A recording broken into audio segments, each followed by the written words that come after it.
You got snookered on this. Yes, you did.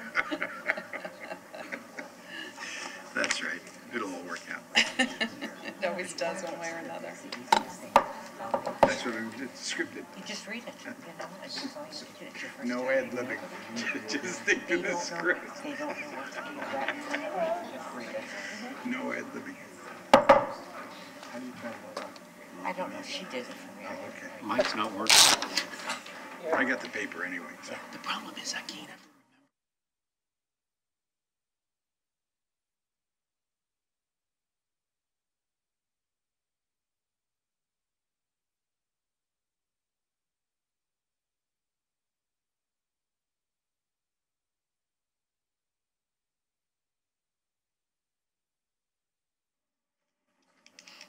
They don't send the link out every month. Question? Is the TRC here? Where are they? This time they sent it out all Today I think we're not speaking English.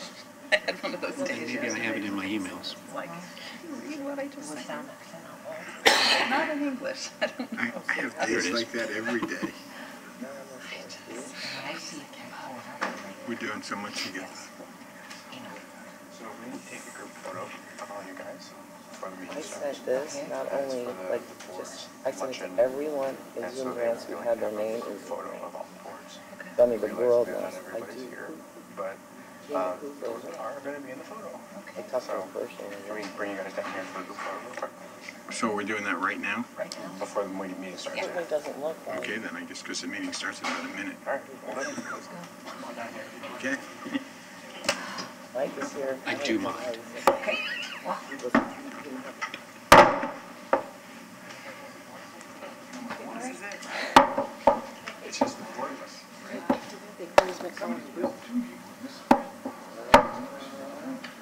Yeah, they just started this week.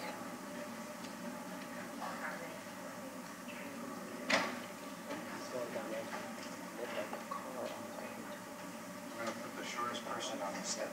We're going to put the two, somebody on each side, as the pillars. Perfect. Let's find out. I ended up.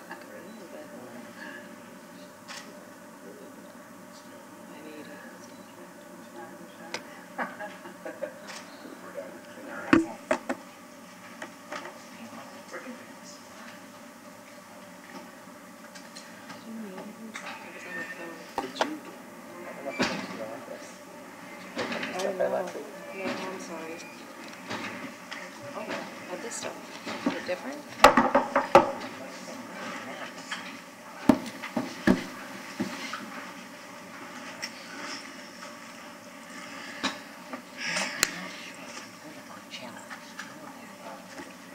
I didn't say you were short. I just said I'm not the tallest. I'm not the shortest. she said that to me. Are you going to be going to that dinner on I don't used to be tall. You're really not that short. Please. Know somebody there. Okay, That's why I hesitate. I don't I don't know anybody unless the people that are those three people, Gabe and y'all. That's it. You can prefer Huh? dinner. I am going. I just said everybody on this board and everybody in that office, Thank God we have people I know will be there. They won't be there? No, that's the only people I know that will be there. Okay. I'm trying to, familiar faces. We can all hang together and act like a gang or something. Does that mean I have to go just to support you? Yes, absolutely. Oh my God. Yeah, I go every year, so it's just, you know, it's a, my husband's night out is going to this board. Oh, gosh. Yeah, well, he doesn't get out very much.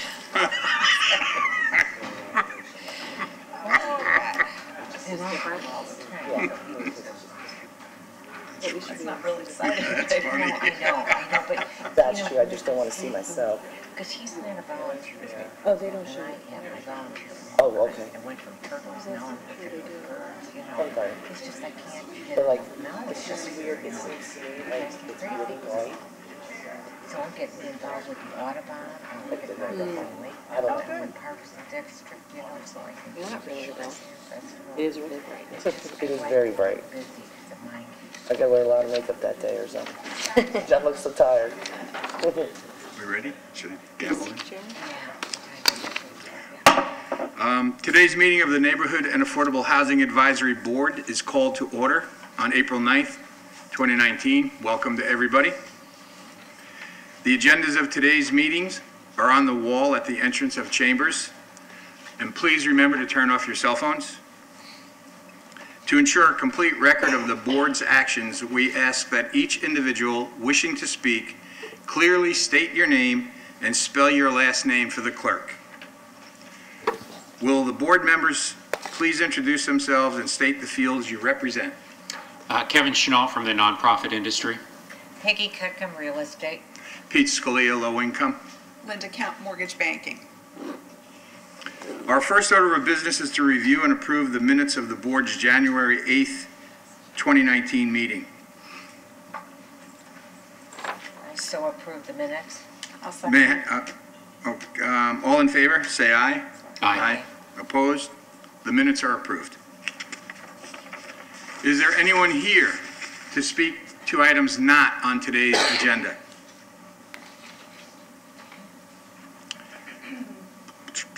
Mr. Lane has requested that we go out of order and hear item 6 in the meeting agenda. Thank you, Mr. Chair. Chuck Lane, Assistant Director, Economic Development and Housing Department. I will be leaving early today, and that's why we're taking this out of order. I just want to cover a couple of items that I wanted to make the board aware of. This meeting will be videotaped. I will have the opportunity to see all of the presentations, even though I'm leaving early today. So smile at the podium when you're up there.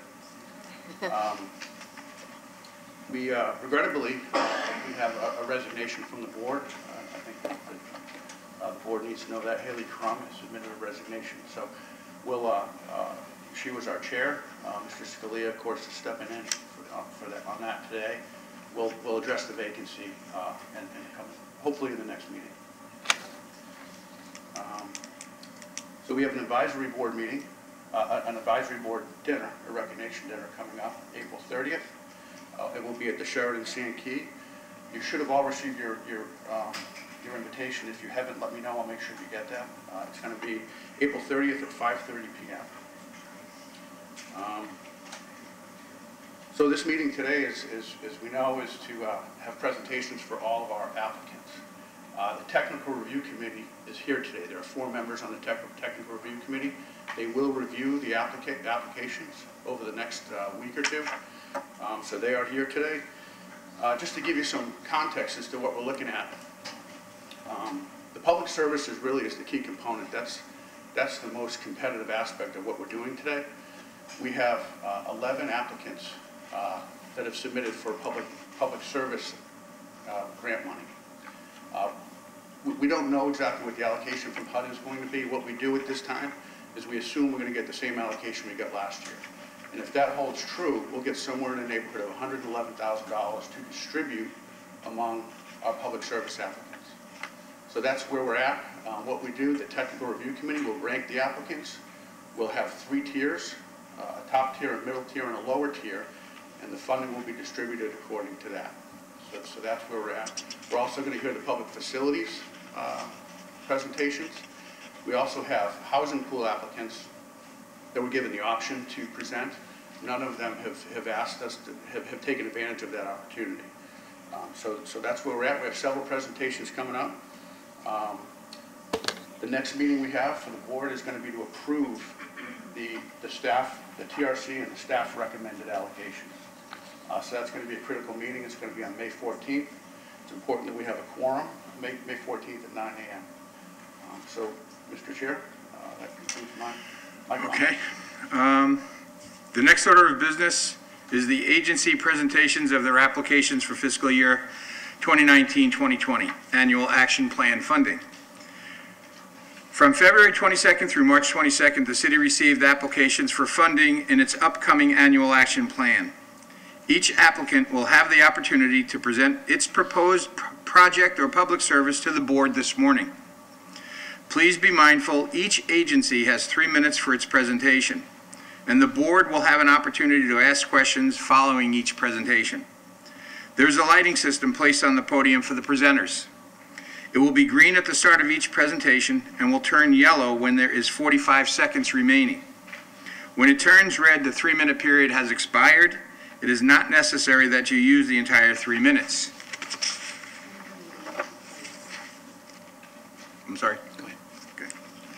I will call the agencies forward to present in the same order that the applications were submitted to the city.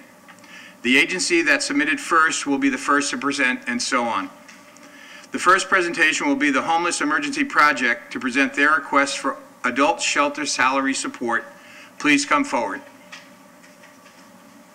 Good morning, committee members. Good morning. My name is Zach White, last name W-H-I-T-E, and I'm pleased to be here with you this morning in request of our proposals. We have two.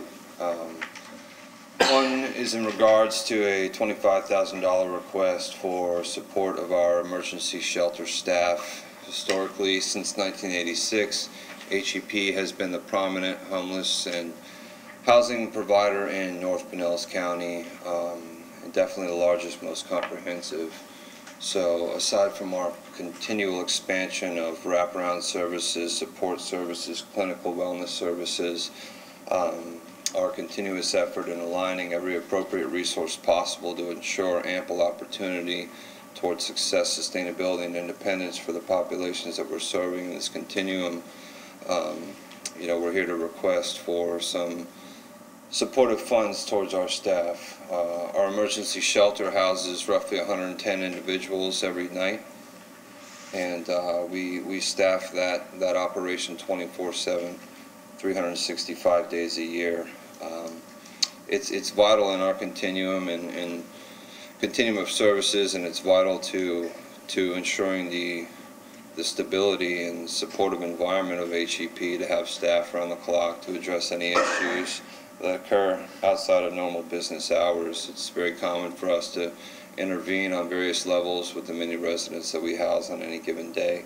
The changing landscape of funding and the prioritization of various funding streams through the Homeless Leadership Board, I believe that HEP stands to lose a significant amount of funding in support of our emergency shelter program through the prioritization of ESG funds. And so I feel like it's more important now than ever that I present to you today in support of these efforts. Anybody Just a little hindsight, last year HEP served roughly 1,150 people, and so the impact and magnitude that we have in regards to the homeless in this continuum is significant, predominantly for the North County area, where we don't have as many options as we do in South County to address these needs.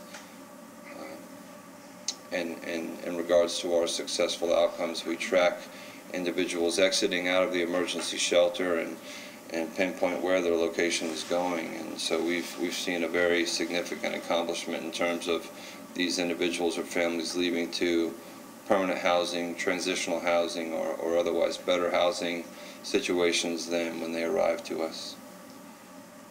And I'm happy to answer any questions. So you're looking to add one position to your staff? We're looking to really subsidize the sustained existing staff. That's correct. Anyone else? Thank you, Zach. Do I at this time address the other proposal through Yeah, HEP? please. So I feel this proposal is very contiguous to our continuous efforts of improving our emergency shelter.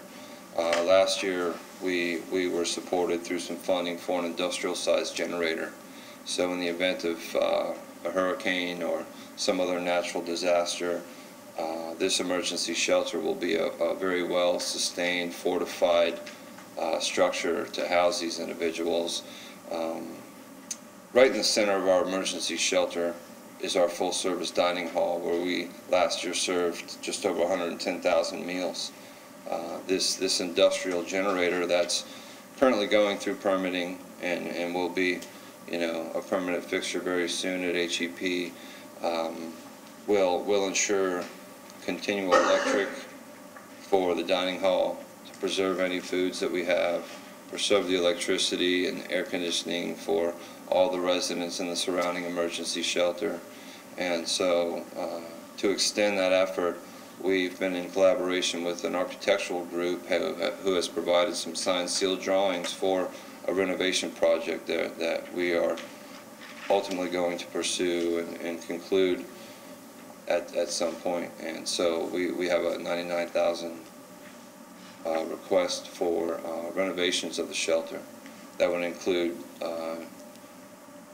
you know, hurricane-proof doors, windows, remodeled bathrooms, more adequate flooring, focuses on additional ADA assistance type equipment and fixtures, generally just an all-around overlay of and rehab of the shelter to ensure its sustainability in the event of a high-impact storm, and also address some minor structural issues. I wouldn't even call them structural issues, more just stucco replacement, things of this nature, building out certain portions of the shelter more appropriately with block as opposed to the existing wood structure that exists. So it's really just a prominent focus of safety and security for the building, for the residents housed there. And so I would anticipate some questions to that. I'm sorry. I was just going to ask, how many people are technically housed at that shelter? Like during a storm, how many people would be there? Our capacity is roughly 110 on any day, and that number can fluctuate due to the 8 family units that we have for emergency shelter. Do you have a generator, or will a generator come out of this 99,000? The generator has already been paid for. Okay. So that is, again, it's just pending permit and installation. And then that will be up and running and sustained on the gas plant, the gas that we have existing in our infrastructure. Thank you. Any questions? Go. All right. Okay, thanks, Zach. Thank you very much.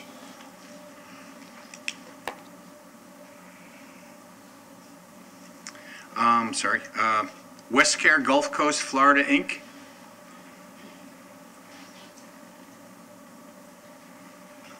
Morning, I'm James Dates. I'm the Regional Vice President for Westcare Gulf Coast, Florida. Spelling of the last name is D like in David, A-T-E-S. We're requesting $25,000 in support of our Turning Point. Turning Point is an inebriate intake facility as well as a homeless shelter. It's a 65-bed facility located in St. Petersburg. Last year we served 1,126 individuals. Of those, 238 identified themselves as Clearwater residents prior to entering our program.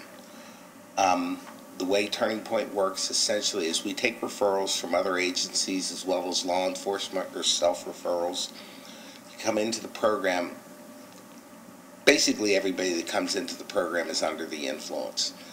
They spend their first 3 days on mats in a direct observation area where our staff can see them in case they have any medical issues. At the end of the 3 days, we ask them if they want to continue on the path of sobriety. If they say yes, we enroll them in a 30-day program where they receive case management services, employment services, and basically a treatment plan.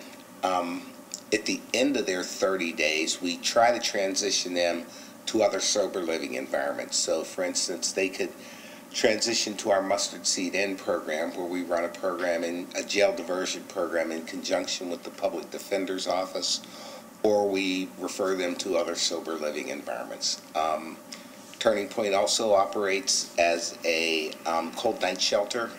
In the event of weather below 40, we add 20 additional mats, and it's a hurricane pickup location. So it's one of the gathering places for people who need transportation to public shelters can go in the event of storms approaching. Questions? I have one question. You have 65 beds currently. Mm-hmm. Are you 100% occupied every night? Or how many All did the you say? time. All the time. So it's a referral program. Mm-hmm. So the police or somebody contacts you and says, we got somebody who wants to get into the program. What's the drag time on getting them actually into the program? Typically, they get in that day. It Okay. turns over so fast. What will happen, like for instance today, if you went to Turning Point at about 2 o'clock in the afternoon, people start gathering to see if we're going to have beds open that evening. Okay. So it's I'm sorry, just trying to understand. So it functions as a homeless shelter in the evening, but it's also a recovery program at the same time? It's Depends on how you come into it. Yeah. Okay, all right. The folks from Clearwater, and you state in your application the street teams helps engage people. Do they provide transportation, or how do the people get to you from Clearwater to St. Petersburg? Typically, if they come from Clearwater, if they're transported, it's a law enforcement drop-off. Okay. And we guarantee law enforcement agencies a 10-minute turnaround time. So they'll be at our place no more than 10 minutes before we take the folks off their hands and they're back to doing what they do. What's the average length of stay?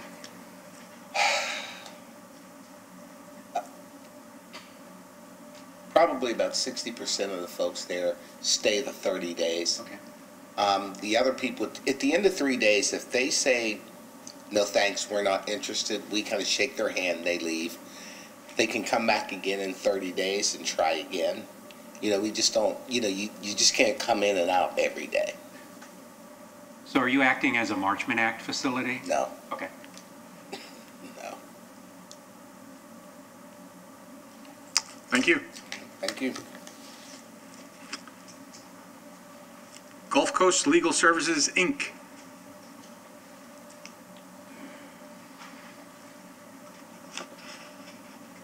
Did I read that? Gulf Coast Legal Services, Inc. No one here. The Pinellas Opportunity Council, Inc.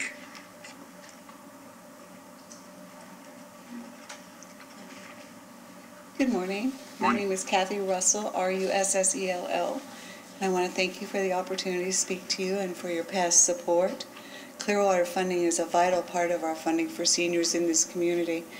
And we are one of the only programs that does provide support for people who are over 60. Our mission is to help those who can no longer help themselves, can't afford it, or have no one else to help them with household cleaning, yard work, and minor repairs. Our goal is to keep them in their own home, independent, and to age in place. We're asking for $25,000 to serve 31 clients this year with over 600 hours of direct service. Last year, about 13% of our clients were from the city of Clearwater, and of that number, over 50% were below 30% AMI, which means that they made less than $1,100 a month. Currently, on this current grant that we have, we've already served 36 clients, and that's over 500 hours of direct services.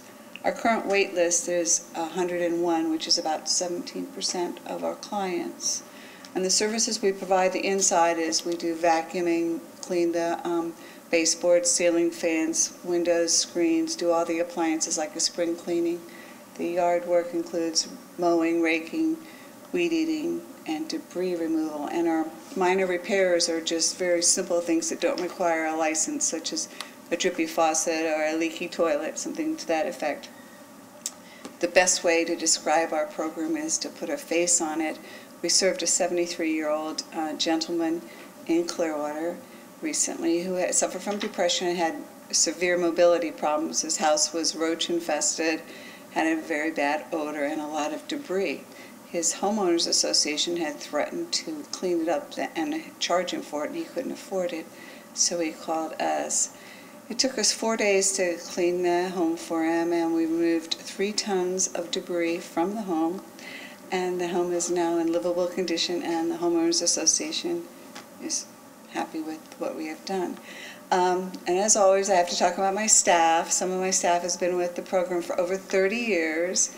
They have a complete dedication to serving the elderly, and I can guarantee you that no 2 days are alike. Do you have any questions?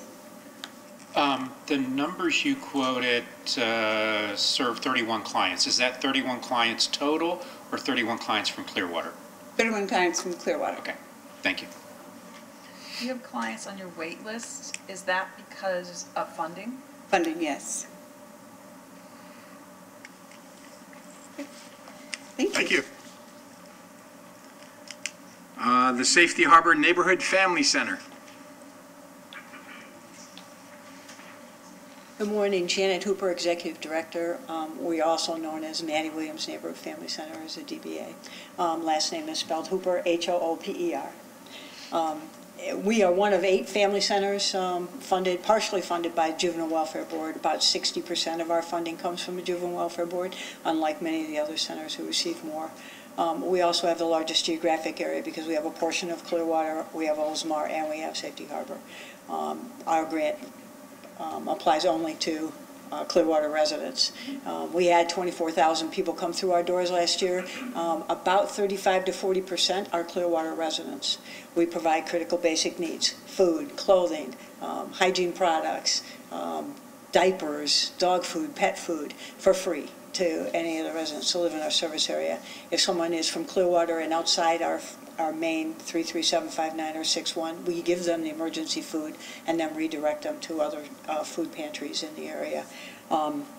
We do limited financial support, utility support. As you know, if water or electric are turned off in the home and there are children there, then they get moved into DCF. And so we use funds to provide for Clearwater residents up to $4,000 worth of funding for that. We also do career development, and then the biggest thing is our youth development program, where we serve 120 kids all year during the after-school program and then a summer camp program. We started a program at Eisenhower a year ago. The problem we had was the kids had no way to get home.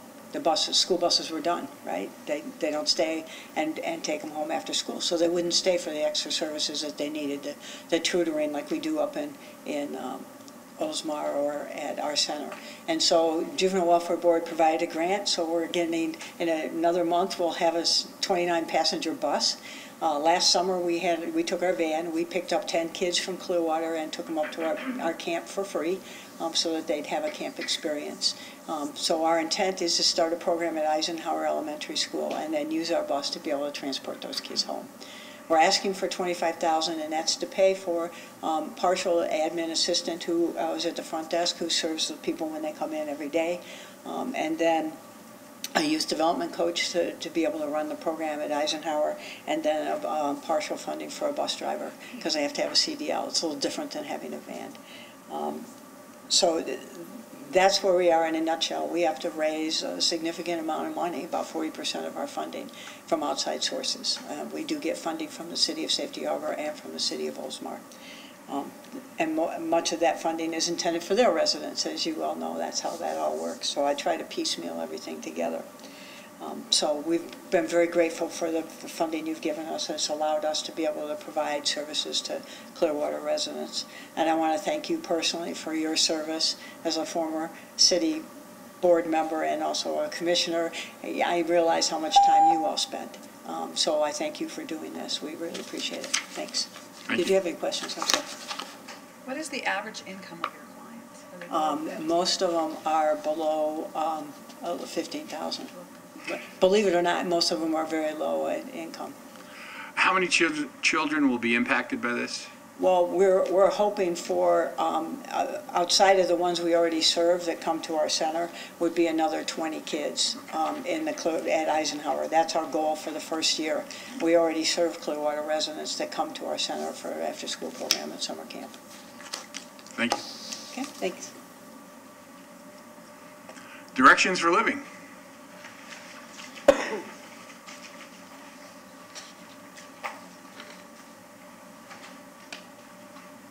Hello, I'm Tara Scalise. I'm our Chief Administrative Officer at Directions for Living. Thank you for having us here today. The first thing we would like to present on is for an upgrade to our facilities. Sure, Scalise, S-C-A-L-I-S-E. You're welcome.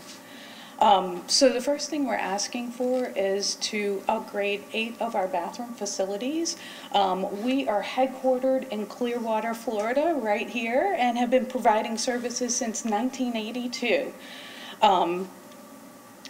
We offer services in 4 distinct areas: child safety, family preservation, children and adult behavioral services, and prevention, wellness, and recovery. We take all of those high-risk cases, and we don't shy away from those high-risk cases because we want to serve those who need us the most. We use trauma-informed care as the cornerstone of what we do. If left untreated, trauma can have a huge impact on families for generations, perpetuating the cycles of abuse and trauma to the next generation. So we want to get ahead of that and resolve those traumas.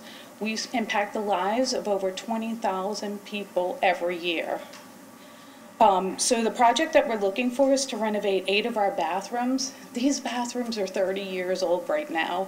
So we really want to take them, go green, make them eco-friendly. This is right here in Clearwater, where we serve not only clients but also our corporate headquarters, where we have a lot of employees housed out of there as well.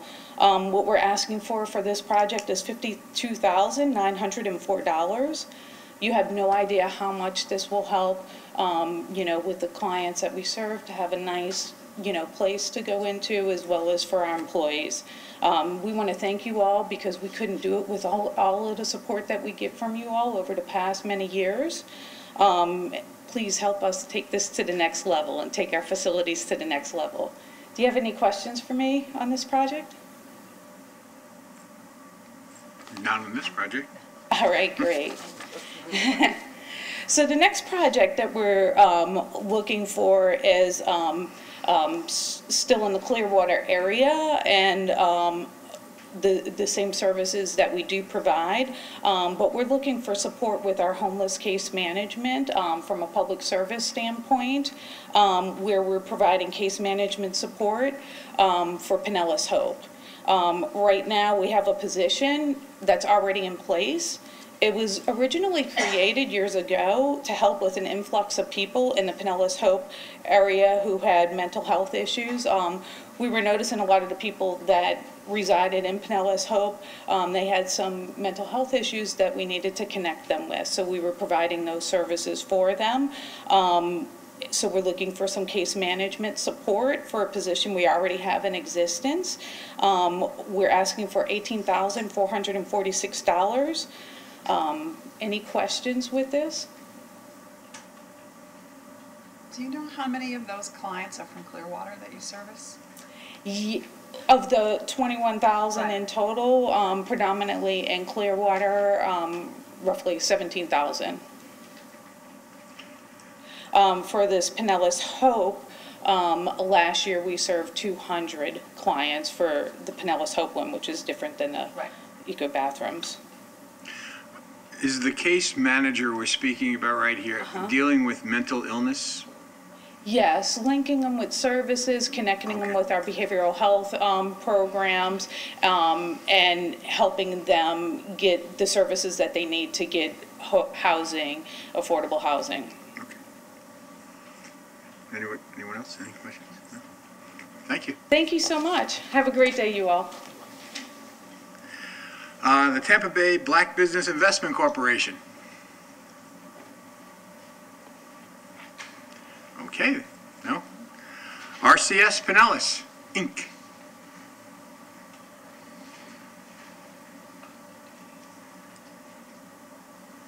Good morning. My name is Belinda Becton Maccabee. Last name is B as in boy, ECTON-Maccabee, MCABEE.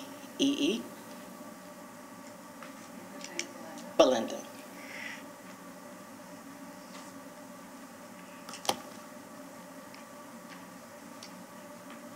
Our first proposal is for the renovations to our haven.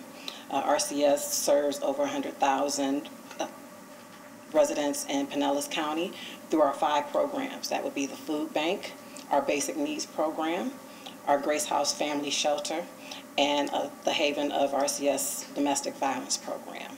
Our funding request is for $49,600 to renovate and improve the appearance and the safety of our Haven, our Safe House, and our youth buildings.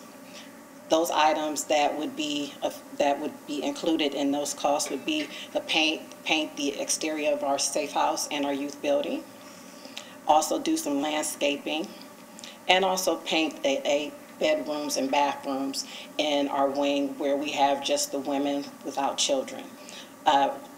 Also, that would also be included in that cost would be to purchase a shade structure for the playground, because how the playground is situated, of course, no shade, which means sun is pretty much coming down on the children. There are 4 trees that kind of are on the outskirts of the playground, so we would need to have those removed so we can put the shade structure over the playground. And also the fencing, that's the most important thing. Right now, if you see the pictures of the fencing, it's pretty dilapidated. Poor condition. You can pretty much see the residents, our resident guests, through the slats of the fences. And this is supposed to be a safe house for domestic violence victims, so we want to protect them at all costs. So for us, the paintings and all the different things that we are including in this cost will not only be to enhance the safety of those residents, but also different health issues as far as the mentality of the guests.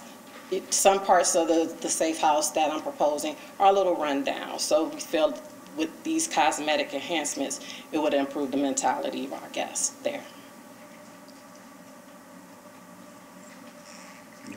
Any questions? Anyone? Next. Our second proposal is for salary support of an advocate at our safe house at the Haven. Before I get into that, if I may, there was a slight correction, not so much in what we are proposing, but in our budget narrative. We had a total operating budget, I believe, of $600,000 in the narrative, and it's actually $1.1 million. So what I'm proposing of $550 is actually a little less than 2% of the total budget. And what this salary is going to do is support one of our advocates, about 50% of her salary. The duties of the advocate is basically case management.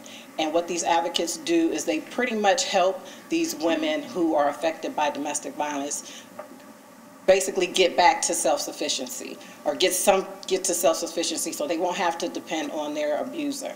So those things are resource connections, safety planning, so then they will be away from their abuser or anybody who is related to them, and also act as a legal advocate for them when necessary.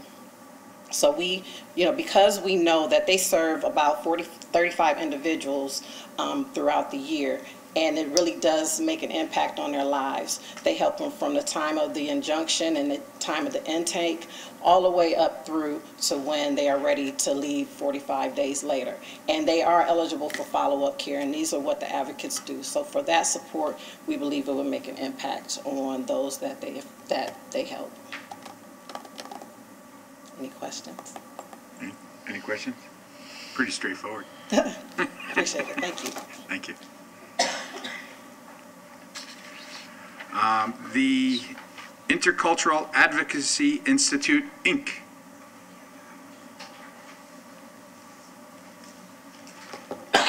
My name is Jacqueline Boland, B-O-L-A-N-D. My name is Alma Quinto, P-I-O-Q-U-I-N-T-O. P-I-O-Q-U-I-N-T-O. So good morning. My name is Jacqueline, and I am the CEO of the Intercultural Advocacy Institute, and we operate the Hispanic Outreach Center of Pinellas County. Our headquarters are here in Clearwater, and we are asking for the $25,000 to support our youth leadership program. And this program brings middle and high school students together every other week with their parents to build skills and resilience that the students and the families need to succeed in school and prepare for post-secondary education. We specifically developed this program to serve Hispanic families living in Clearwater with the support of JWB and the CDBG grant since 2012.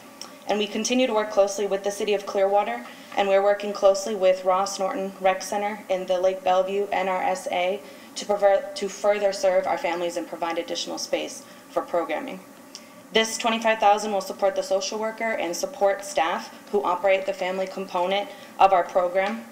Last year, with the support of the CDBG funds, we created 2 groups for the middle and high school students rather than one, so we could tailor curriculum to meet each of their needs for the students. And the funds requested would allow us to enroll new students and families into the program. We currently are serving 45 students and 32 families in Clearwater. Oak Grove Middle School would be our focus, working with middle school students, which has the highest Hispanic population of all middle schools in Pinellas County, with 39% of their student population being Hispanic, which is 442 students. And why our program is successful is because it involves the parents in their child's education and their future in a culturally sensitive and inclusive way. Family, as we have found, is a key part of our program because they can either be the barrier or the key to their children's success. So we help to support those families to give them the support they need to support their children. So since 2012, families have gained empowerment skills and taken a more active role in their community. They're going to libraries, going to parks, and even volunteering in our community. And we've found that through allowing the students and the families to lead and take a more active role in those activities has had much more of an impact. So a key student who has been involved with YLP and in these activities is here with us today, and her family as well in the audience to support her. Alma's an 8th grader at Oak Grove Middle School and is here to share with you why YLP is so important to her and her family. My grandfather promised my mom that after she finished middle school, she would be able to go to high school. However, he forced her to work in fields for the money and to stop studying after middle school. My mom also wasn't comfortable where she lived because she would see her mom get beaten and disrespected. Therefore, my mom decided she wanted her children to have a better future and to have a safe home. However, my mom struggled when she came here because of her immigration status. She isolated herself and wasn't part of the community. This all changed when I started attending this program. We became more involved in the community and met more people that had a positive impact on our lives. My dad recently had a work incident where he broke both of his wrists. My parents went through a financial crisis and didn't know how to pay for the necessities. This program helped us through law guidance, finding resources, and providing us with the basic needs. They helped us to stay confident and to get through the situation, and make us feel like we're not lonely in this world. This helped me to worry less and to continue to focus on school because I knew my family was in good hands. This program allows students to do good in school and to go to college. This program helped me apply for the Take Stock in Children Scholarship, which I received. They also helped my parents to understand the importance of taking advanced classes and attending a magnet program for high school. I will proudly be attending the IB program at Largo High School because of their help. I'm an 8th grader taking 9th grade math, science, and English. Attending this program allowed my family to interact more in activities and spend more family time. There's this one activity where we did a scavenger hunt, where we were given an amount of time to find something and bring it to the leader. My parents and I learned to work together and it brought us closer. This activity taught me that we don't have to fight just to get something done. The Youth Leadership Partnership Program has been crucial to allowing me to be successful in school. Without this program, I would not have been able to get straight A's throughout all 3 years of my middle school. I hope Alma's story has helped you to understand the importance of our program and how we are changing lives here in Clearwater for the better, day by day, student by student, and family by family. We hope that you will help us and allow us to continue to show you stories like Alma's in the years to come. Do you have any questions for us? How many families would you say go to the after school? We have right now 32 families. And most of them are Clearwater, from Clearwater. Oh, yeah, Clearwater, yeah. We have 2 families that have just recently moved to Largo, but they still attend Clearwater schools. Yeah. This, like I said, this program is specifically in Clearwater. Thank you. Okay, thank you. Thank you.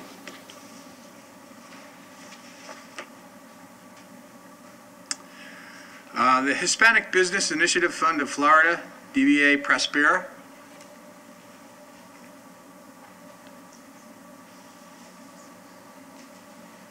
Good morning. My name is Fabian Yepes, Y-E-P-E-Z. Well, first of all, I wanted to thank the want to thank the City of Clearwater for the support we've been receiving for the last couple of years. Prospera wants to continue helping Hispanic, with our support and our expertise. We want to continue helping Hispanic entrepreneurs and those who already have or are looking to open new businesses in the area of Clearwater.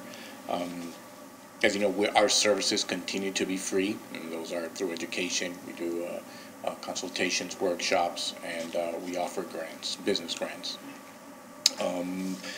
We want to continue offering the same number of workshops that we've been offering. We want to continue offering the same number of grants that we've been offering. There's only one little change that we're suggesting, is that we've been offering a number of consultations, one-on-one consultations.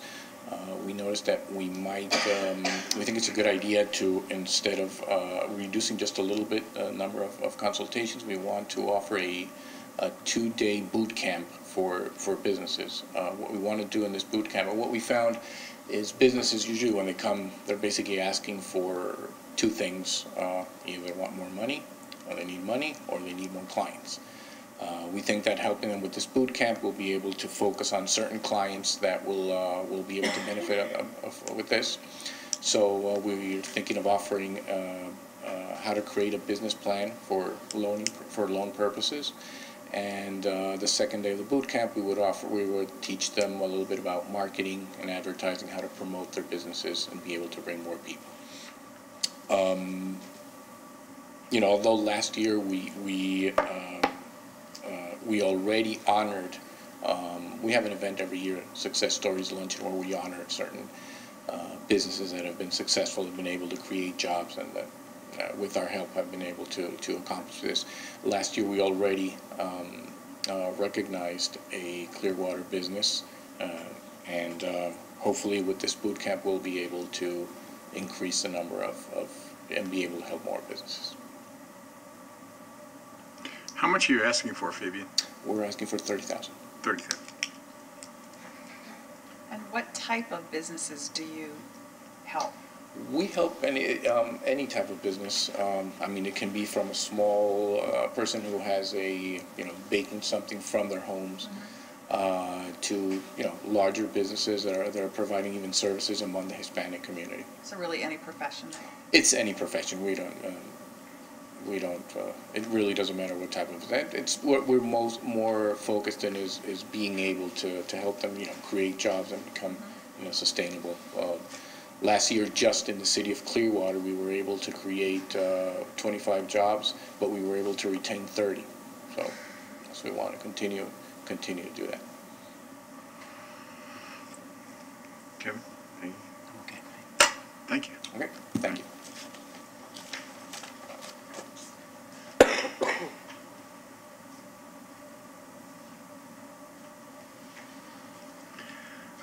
Kimberly Holman.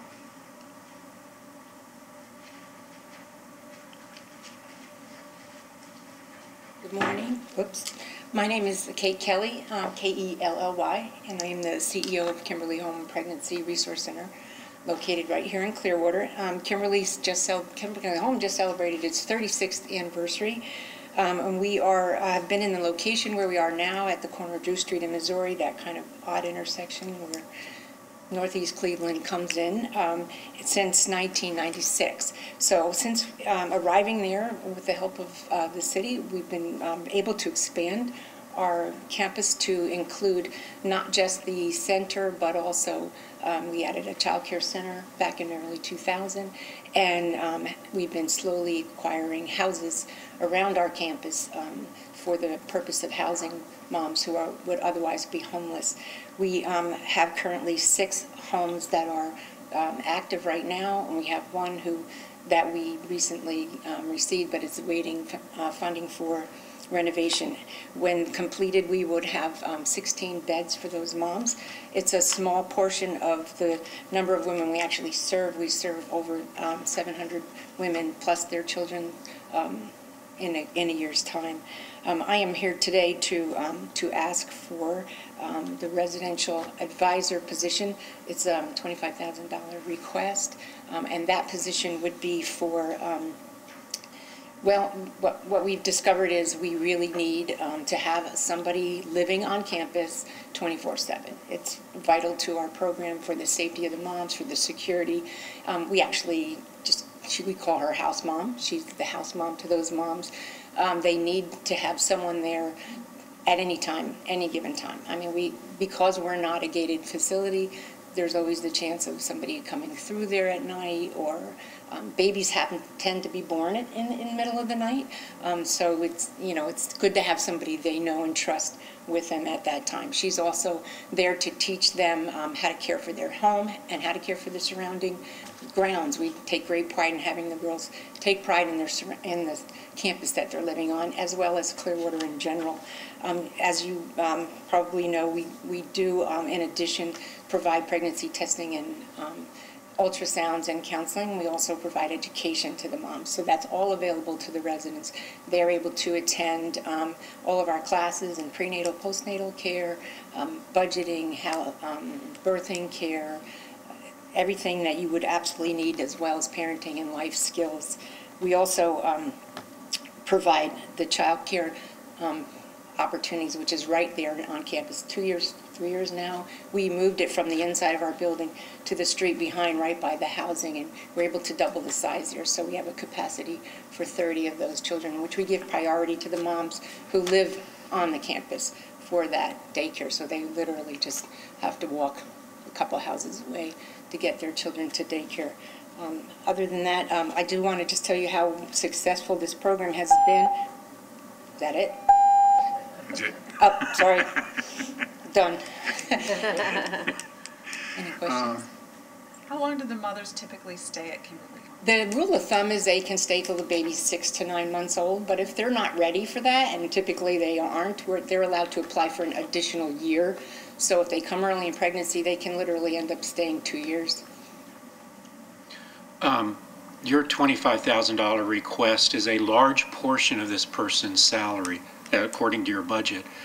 If not funded fully, do you have reserve funds, or what are your contingency plans?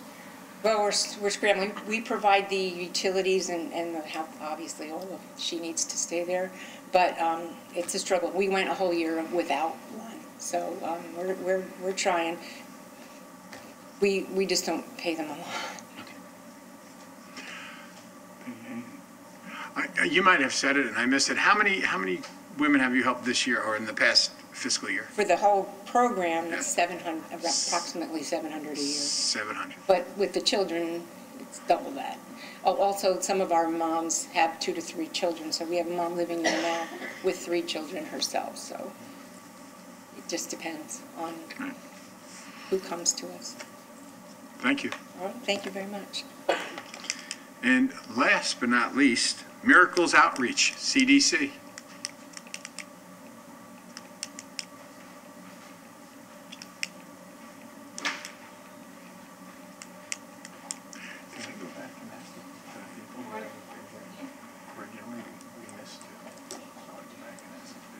Good morning, I'm Michelle Walker. First of all, I would like to say thank you for you all the opportunity to come before you this morning to just share about Miracles Outreach in our program. And we have been around here in the Clearwater community for at least the last 7 years. We primarily serve youth that are in the foster care system, ages 12 to 17 in a residential setting. And this particular grant, we were asking for the $25,000 to provide us with a part-time case manager to continue to do our pre-diversion program. And that's really working with our youth that are in foster care, preparing them before they age out to live on their own, and with the overall goal of helping them not end up homeless, and working with those families to make sure that they have the skills that they need. So that's really what our request was for. This is Sonia Jordan, our operations manager, and she'll go over what the rest of the program is. Good morning. Our prevention and diversion, I'm sorry, Sonia Jordan, Jordan. Our prevention and diversion program has actually been around for about 9 years. We've worked with homeless youth, foster care youth. We also service C-sect or sexually exploited youth as well. So the goal of our program is to work with them to develop life skills and social skills, focusing on career choices, positive and healthy choices as far as relationships, dealing with financial literacy. Our core values of our program focus on really integrity, teamwork, and respect. The youth come and they meet once a week. They meet with the facilitator. We'll have different people come in, different speakers will come in and talk with the youth. We utilize mentors from different areas of life that will come in, speak to the youth, as well as give them an idea of maybe it may be someone coming in, like say a judge, or if they want to be in the legal field, they want to be in a certain field. We try to seek out people that can come in and help in that way. We also utilize college interns as well, and volunteers is a big piece of our program. We want to have a part-time case manager to be able to come in and meet with the youth at least twice a week. So if there's more serious issues that need to be addressed, they can come in, work with the youth, work with their families, give them referrals, and get them on the pathway to any additional services that may be needed. Any questions? No, I think that's it. All right. Thank you. Thank you. Do I go back and ask? Yeah. Okay. We have two. Let's see, Gulf Coast Legal Services, are you here now? No? Yes? No? And Tampa Bay Black Business Investment Corporation, are you here now? No? Okay. Then, is there anybody else who wishes to speak? Okay, then I guess item 5. Any old business to discuss? And do any board members have any new business to discuss? And are there any comments from the audience?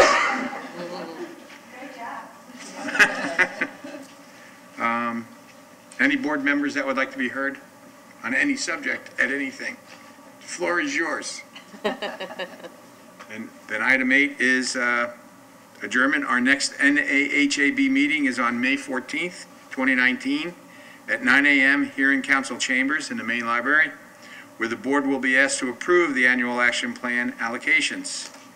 The board is adjourned. Thank you.